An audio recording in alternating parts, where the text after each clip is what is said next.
Ooh. Right, so it's day one of training. I've just been bitten and I'm bleeding. So I've got one distracted with a distraction treat. So I'm just going to close him in, close her in. Now this one, she's just been caught in the cage. I'm very new to this. So what I'm going to do is put the treat in my hand and pick her up under the armpits and then give her the treat and dup and then put her down again, and we'll just see how that goes.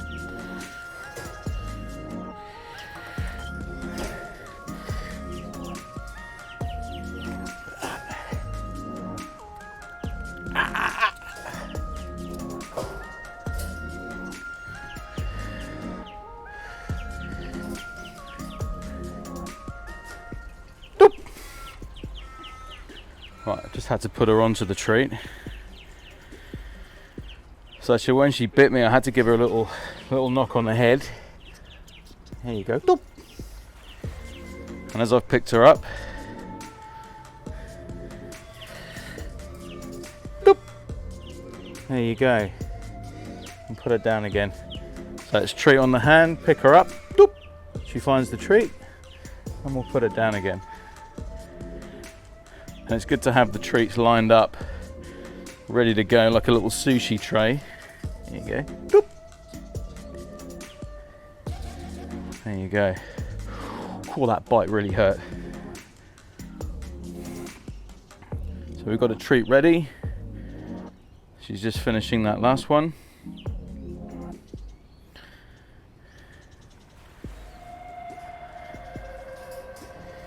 She comes. Doop. Right. Oh, her bites really hurt. They've drawn blood right on the knuckle of my thumb there. I'll show you in a bit. But whew, savages, little hunters. Doop. Put her down. And it seems like she's learnt really quickly that if I pick her up, that there's going to be a treat. Doop. There you go.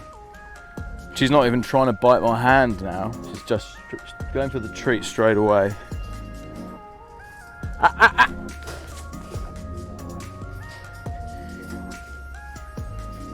Have to wait 5 seconds after a correction. Doop. There it is.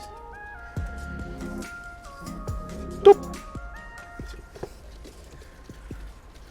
So that dup sound is a marker to say you're going to be fed. And then they get the food and then I put them down. Doop. Slight correction there. Doop. She should become satiated at some point. Doop. And when she does, I'll put her in here with a big treat and close her in and then train Beano. Doop.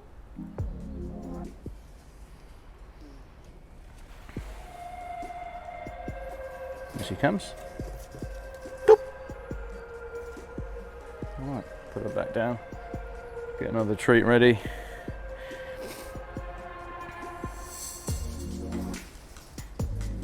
Doop.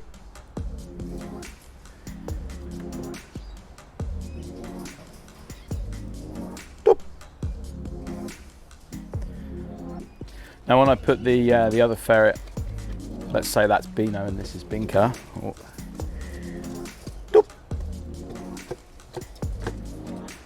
I did put a distraction treat in the box, which is important because, you know, if you're going to incarcerate them and put them in, doop, beautiful. If you're going to incarcerate them and put them in a box, then having a treat in there is actually an acquisition. So it's almost like they're like, oh, I didn't actually realise how I got in this box, because they were so fixated on the food that was provided for them. So that's a situation where which will minimize biting over time, because if you pick them up and put them in a box, they know that there's going to be a treat in there, and that also builds trust as well. So and here we go. Doop. Right, and we'll just close this lid here just for now. Just have my first sip of Earl Grey tea for the morning, because I've been bitten twice and one's still bleeding. Let's just open this. Up she comes. Doop. There we go, and just marking the behaviour, which is when you get picked up, you can have a treat. If you don't bite me, if you bite me, you get a little knock on the head and you get put down. Not put down as in dead. Boop. But put back down. And then nothing happens for 5 seconds, because they can't associate the behaviours.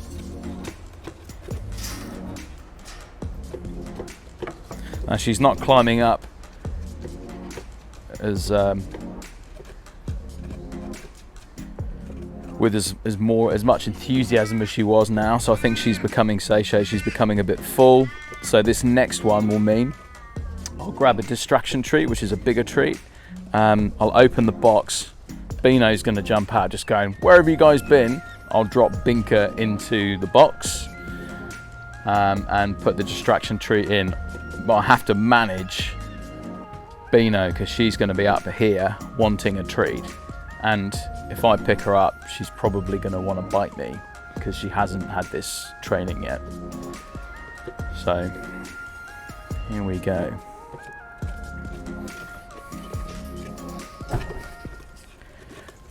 Just keep putting her down. There we go. We'll just close this. Oh no, slightly open.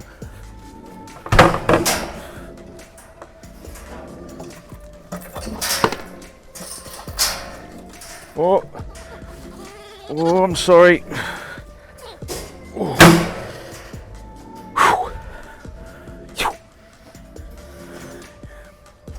Now, I didn't mean for that to happen. So Beano got caught in the lid because I was trying to close it, and obviously it's a bit of a situation where you're juggling with getting bitten or her getting closed in the lid. So I held the lid open slightly so she wasn't getting squashed. Hey little Beano. Doop. Oh, so Beano's taken the food straight away. Picked her up, dooped, food straight away. But that doesn't mean that she might not try and bite me at this point. She might do. And that I'm fully prepared for that. My wound's stopped bleeding, but I wouldn't say it's healed just yet. She'll come back up for another. She'll try and remember where this food has come from. I'm up here. Here she comes. Doop. And she'll go back down. Now these are just tiny little portions of meat. Now, I don't know what meat this is. I think it might be rabbit or horse or something like that. It doesn't smell like roux, but it might be. It's from a company called Wild Pets, and my friend Seth runs, and they provide wild pet food from the wild. So it's as it suggests. So they process the whole animal. So pets and working animals get the nutrients that they would if they were hunting in the wild, but the thing they don't get is the mastication and the chewing action that they would get from, you know, harvesting an animal themselves.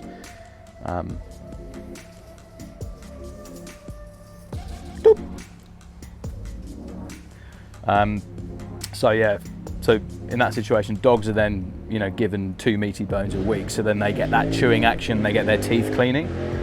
But in these little portions, there's anything from skin, hair, bones, teeth, which is what they'd usually consume in the wild. So this is the best way to.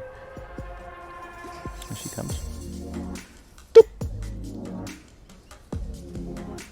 Beano's really hungry. I think she's more interested in the food than my finger, to be honest with you. I think wild pet food tastes way better than Neil's thumb. So yeah, the whole wild pet sort of food thing is really, really good. So going forward, you know, I won't actually need to, in the winter especially, when these two are trained, I won't necessarily have to have food from wild pet because they'll be hunting, so they'll be flushing rabbits out and they'll be fed those rabbits, and not in their entirety in the beginning. They'll be fed like a portion of rabbit. It won't be skinned, it won't be boned, it won't be cooked, it will just be you know, dropped in the enclosure, and they'll feed on it, and there'll be a bone left, basically. And that's what they would do in the wild. Like it's just mimicking nature, and I'm trying to just create the most organic way for me to you know, approach hunting as a amateur hunter.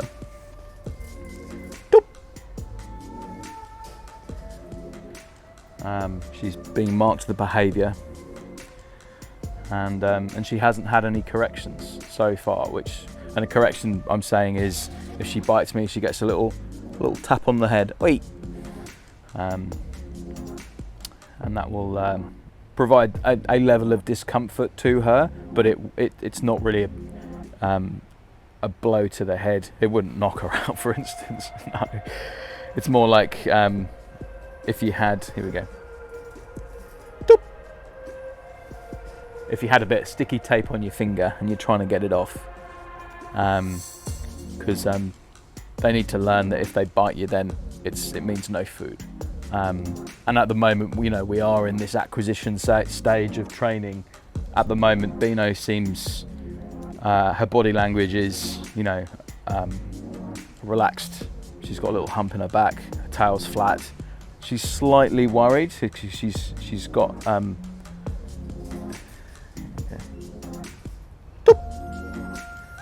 her tail looks like it's bottle brushing a little bit. So it's a little, you know, when a cat gets scared, for instance, like, you know, they puff up their tail. She's like that a little bit, but she is hungry. So she's willing to climb up this cage to me, allow me to pick her up and show her food and give her an acquisition, then put her down so she can eat it.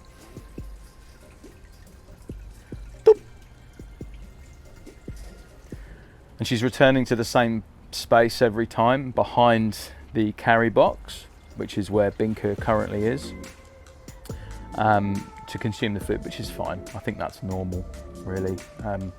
It's just going to a place of comfort, I suppose. So she's having acquisition, now she needs to feel comfortable to eat it and safe.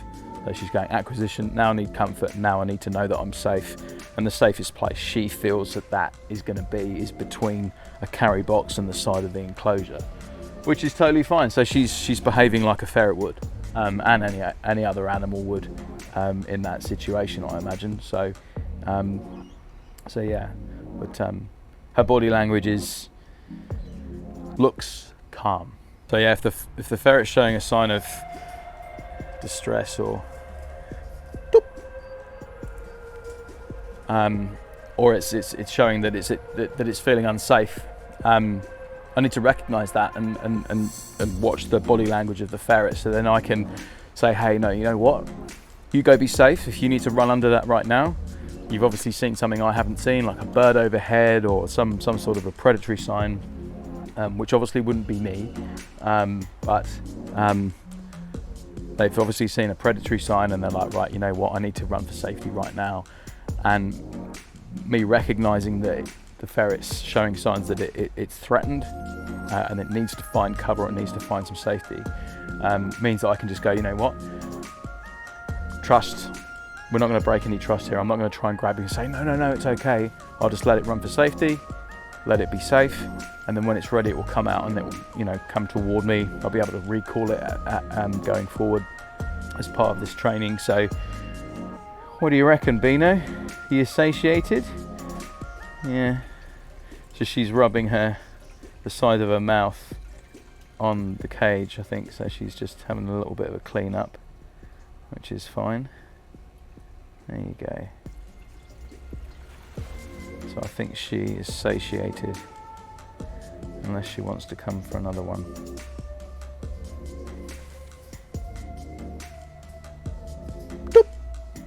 Okay, so she's got one more there.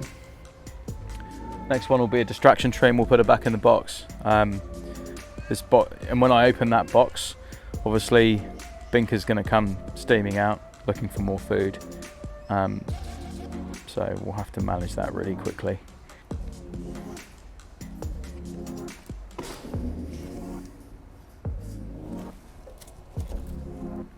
There you go. So they got the distraction treats in there. So that's the first training session with them.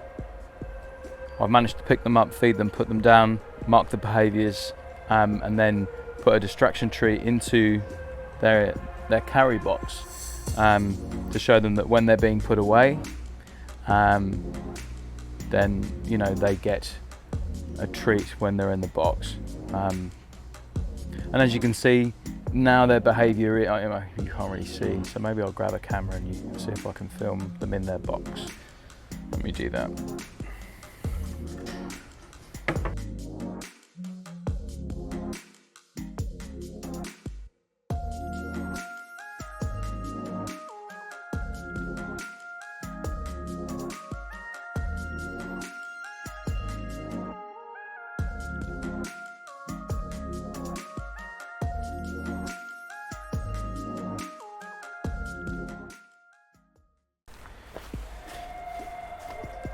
Here we go.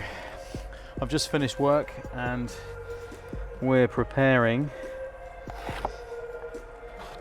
a little bento box for these two little critters here. As I did this morning, I'm just preparing because it's better to be prepared than not be. A nice working relationship. Now, I've learned something from this morning, and that is to bring a towel so I can wipe my hands and get all of this pet food off my hands before I go into these little savages. Let's have a look.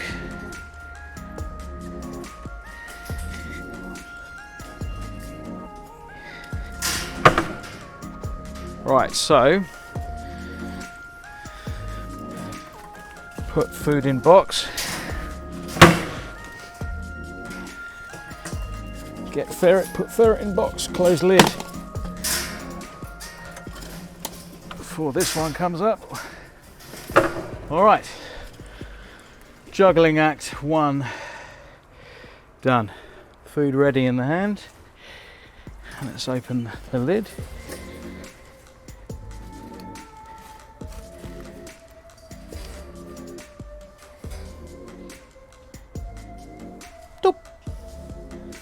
Almost forgot to dip there,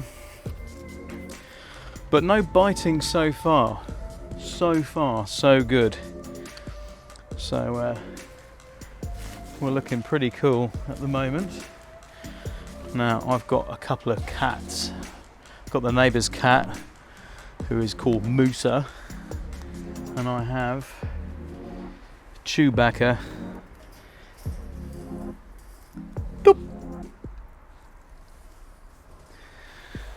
Chewbacca lurking around as well, so they have been interested, to say the least, because it's new smells, and as they know there's other animals around, which is fine for them to want to check them out. But the last thing I want them to do is to jump in here, because if they do, these two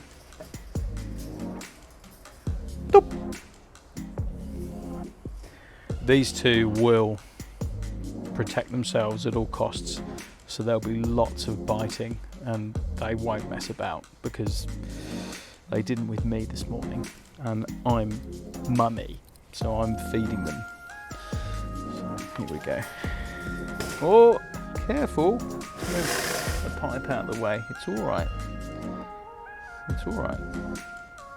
Come on, Binka.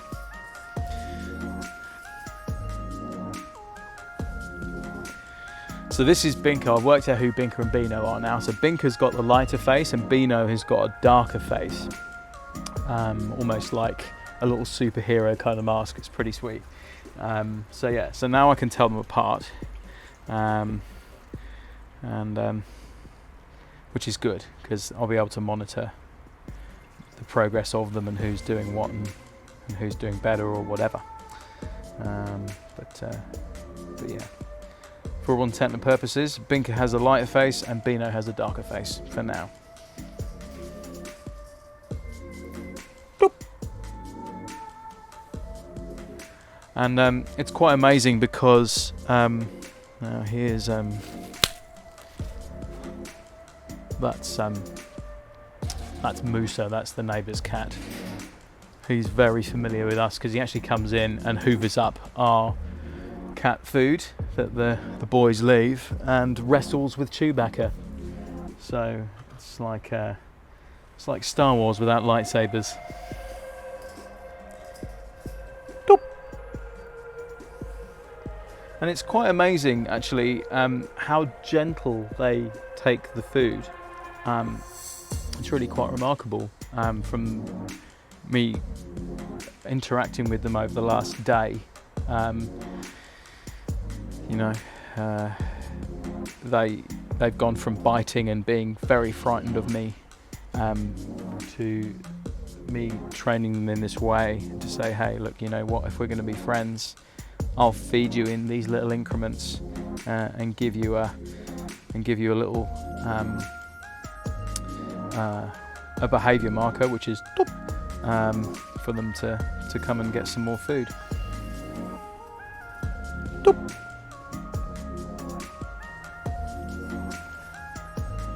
And as you can see here, and what I'm seeing is that Binka is now letting me hold her for longer and then taking the food slower. And for now, they're going to take food in this way. But I do envisage, and I have been advised that, and read too, that they will start to use your hand as a plate. So I'll as time goes on, I'll be able to hold on to Binka or Beano, and they'll actually have a meal in my hand. And when that meal's finished, then I'll put them down, and then they can come back for another go. But just for now, this is working really, really well. And you know, this is like feeding day 2, but training day 1, and this is the evening training that I'm doing. Doop.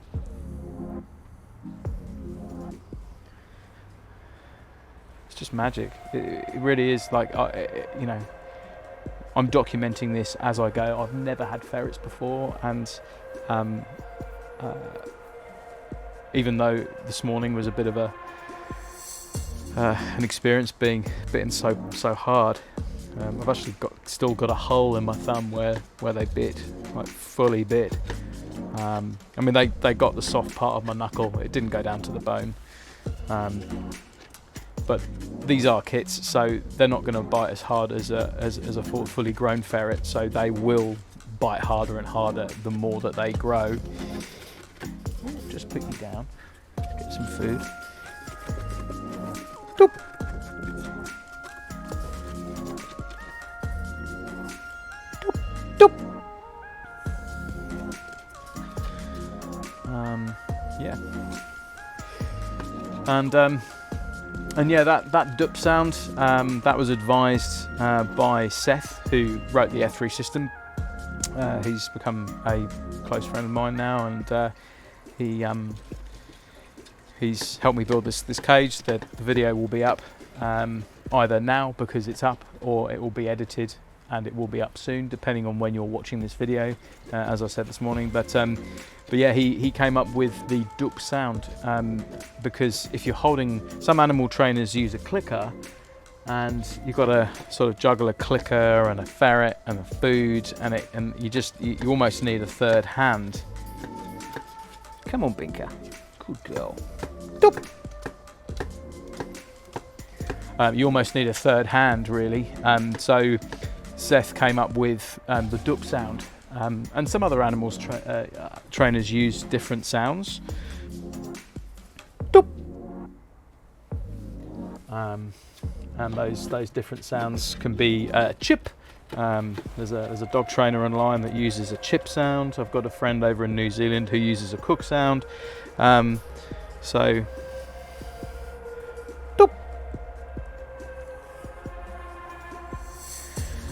so yeah, but I've been taught to use the dup sound. Seth uses that, his wife Gemma uses that, and his stepkids use that as well when they're training their animals.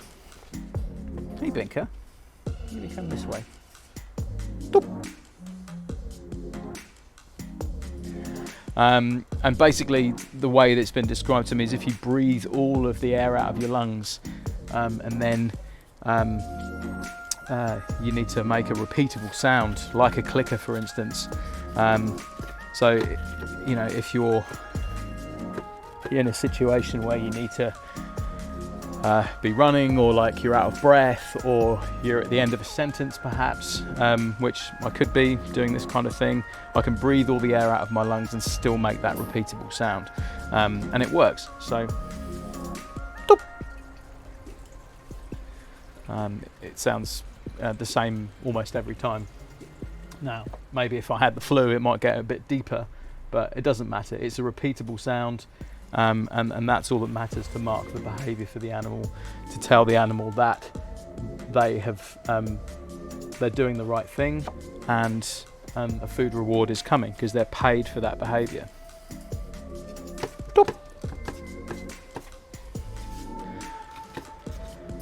It's almost like she just wants an interaction from me rather than actually taking food, because she's just littering the food around the cage now. So I think she's satiated, so she's had enough food. So I think the next one we'll do is we'll pick this one up. Oh, don't bite me. Go on, in you go. A little bite there at the end, not sure what that was all about, but now, because that's happened, Beano has now come out and hoovering up all this food. So we'll try and move her away from this, and we'll rescue this food. So she comes to me for food. So we'll just take these treats that Binka was trying to maneuver around and store, and we'll see if Beano is gonna come for the treats, which she is. Doop. There we go. Happy days. So it's good that I noticed that, because it would have been a bit confusing to just see her just behind the box, just thinking, well, why isn't she coming for food? So I don't know whether that's a game they're playing. I'm not quite sure why that happened, but something I'll go and research after this, and see what we can understand from that behaviour. I'll also go and ask Seth as well and see what he thinks. He might have seen that before, but it may also mean that the animal's satiated and they're accepting food and just putting it down and coming back for more. And it might also mean that, you know, the animal, the ferrets, are looking for an interaction, and they're enjoying the interaction. So that's what that might be as well, but I can't say for sure. Let's see if Beano is going to come up for some more. Doop.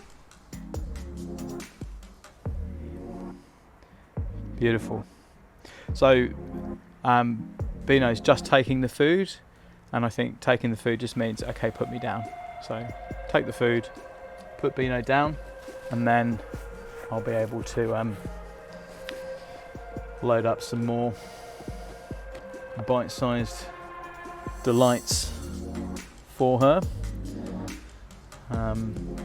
And then, yeah, as time goes on, I think that they will start to, the trust will build, and she will, like Binka, eat out of my hand and use the palm of my hand as a plate, as it were. And then we'll get to that stage where that next level of, I'm just wiping my hands, hang on. That next level of trust will be attained. Sure what this is. I mean, it might be kangaroo, I'm not entirely sure. It's got a game smell to it, but it also could be horse. It doesn't smell like beef. And I'm not sure if it's lamb, because it doesn't have that lamb kind of sort of note to it. So I think this might be kangaroo, but it's good to feed them a variety of different foods, and to give them a varied diet. So if I do need to feed them a certain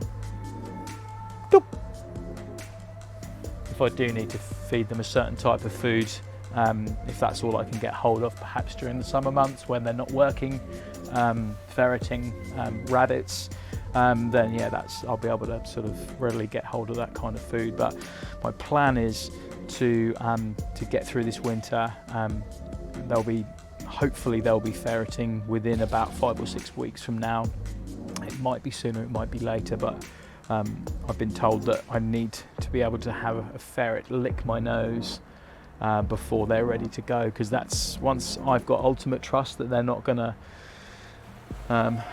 smash my face with their little face, then that's when ultimate trust will be attained for hunting.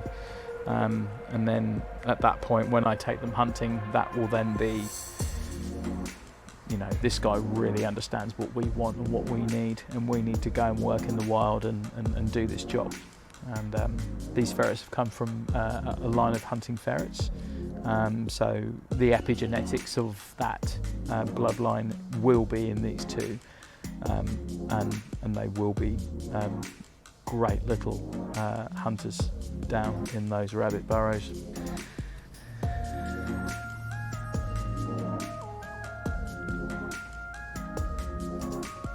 Do you want some more? There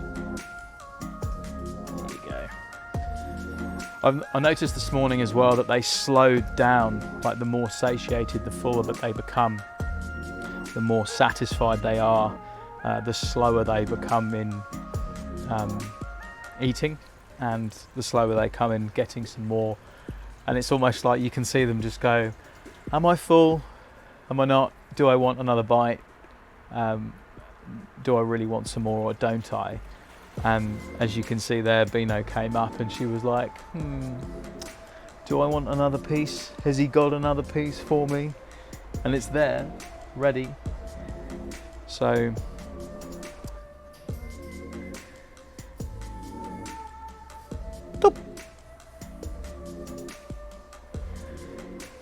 interesting, now she's going inside the tube to to eat this one.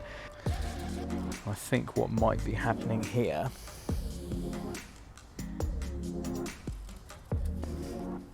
is that Beano might now also be storing food in the Aggie pipe. I think I've got you worked out, little miss. Hey, you're doing the same as your sister.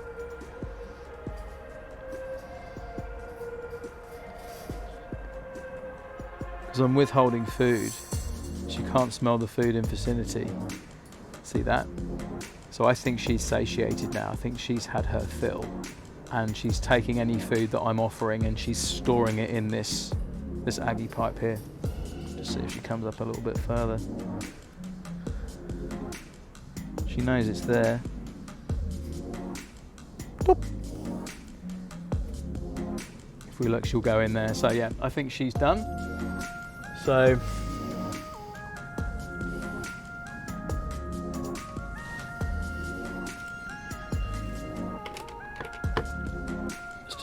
this up. Hey Binka.